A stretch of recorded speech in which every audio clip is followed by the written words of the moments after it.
Hey, what's up, everybody? It's just Charles Sebastian, and welcome you guys to another episode of the Dreamers Pro Show, where we cover everything from sports, hot topics, classic debates, entertainment.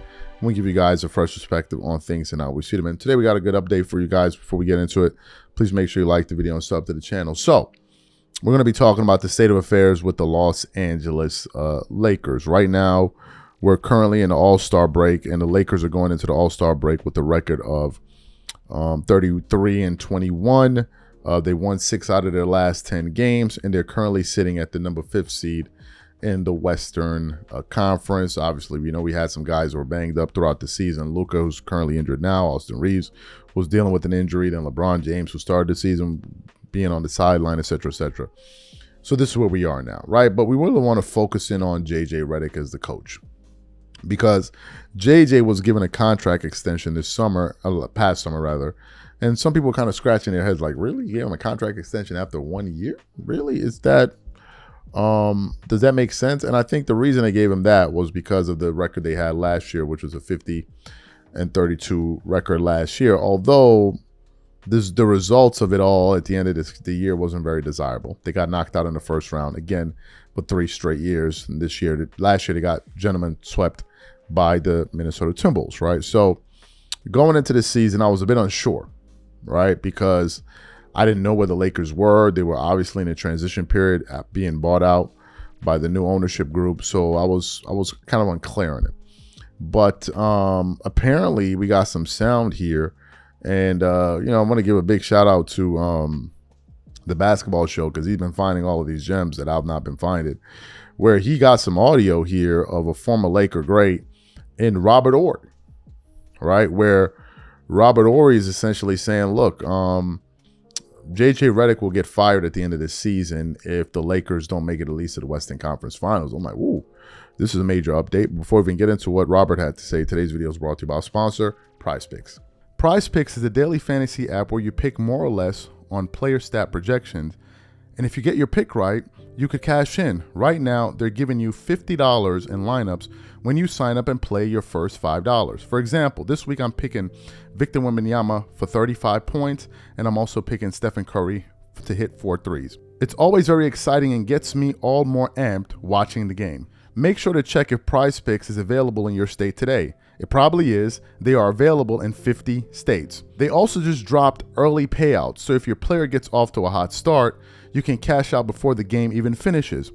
Pick from all your favorite sports, anything from basketball, baseball, hockey, UFC, soccer, college basketball, tennis, golf, esports, and more. And with the new social feeds feature, you can share Prize Picks with your friends and copy lineups from winners with a single click. Copy lineups you like or use them as inspiration for your own picks. Download the Prize Picks apps today and use code CLNS to get $50 in lineups after you play your first $5 lineup. That's code CLNS to get $50 in lineups after you play your first $5 lineup. Prize Picks is good to be right. So what we want to do now is I want to play what Robert Horry had to say about JJ Redick's potential future with the franchise, and then we're going to come back and continue on the show. Take a listen to his comments here. Talk about out with the old, in with the new. That also goes for Rob Pelinka. I think he's very much on the clock when it comes to, hey, your time is kind of come and gone as the Lakers GM. I think when you start talking about new management wanting to put their stamp on things, I think when you have new ownership, they want to get their people in. They want things done a certain type of way. I think Rob Pelinka's on the clock. Because I don't think the Lakers – I don't know how strong the Lakers finish out this season, and I think they're sitting in, what, the 5 spot? Yeah, I think so. Maybe the 6. Let me look it up. Hang on. We'll see. I got it on my paper somewhere. We'll see. I just don't know. If they make a strong run, he'll be able to save his job for at least another season. Yeah, they're fifth seed, but technically 6th seed because Minnesota has more wins. Has more wins and one more loss. Yeah, so it's a 5-6 type thing. Let them fall into the play-in, and then them get bounced. He getting bounced too. What does that mean for JJ? I think JJ. Bye. You think they get rid of JJ? Bye and JJ. Because I think so. Because I think ownership is going to want to come in and bring their own everything. Unless JJ does something phenomenal and gets to the Western Conference Final, that's the only way I see him sticking around. Because I think you have to bring in someone that isn't trying to be a friend and a coach. I think you need to come in and be a coach and a mentor, not a friend. And they need to, because I think someone like Luka needs strong love, because Luka has a tendency to do his own thing, and you can't just do your own thing. I know it's been successful for you, but you hadn't won anything. And I think that's going to be the key. Great. So you heard what he had to say. What are my thoughts about this? Well, as he explained in the sound, there is precedent for it. Meaning, usually when new management comes in, they fire the entire coaching staff, and they go on to hire a new set of people. You saw that recently with the acquisition with the Phoenix Suns. So it shouldn't be any different now. That's number one. Number two, we reported on it about a few days ago where they said that this new ownership group was going to try to model the Lakers front office to that of the Dodgers. When you're talking about that, you're talking about presidents, GMs, all of that stuff, scouts, all the way down, coaches, well, coaches know, but you get what I'm saying. So they're going to be looking to make some moves, right? And I think that what this new group did was they gave this current iteration of executives, coaches, players, whatever, they gave them one more year, to kind of see what they were going to do and, how they're going to perform. And then I think they're using this year as a way to evaluate, what they got and the people that they may potentially keep or the people that they may potentially let go of, right? In terms of JJ Redick, at the time when it happened, it really confounded a lot of people because JJ had no coaching experience whatsoever, not even as an assistant head coach. So a lot of people were confused by that. But given the fact that he had a hot start last year in terms of his coaching career, to finish 50-32, proving a lot of people like myself wrong, we kind of thought that, okay, maybe it may have a carryover, but there have been whispers out there that JJ isn't really as good as advertised. Because before they hired him, they were talking about, man, this guy is going to be, the next Pat Riley.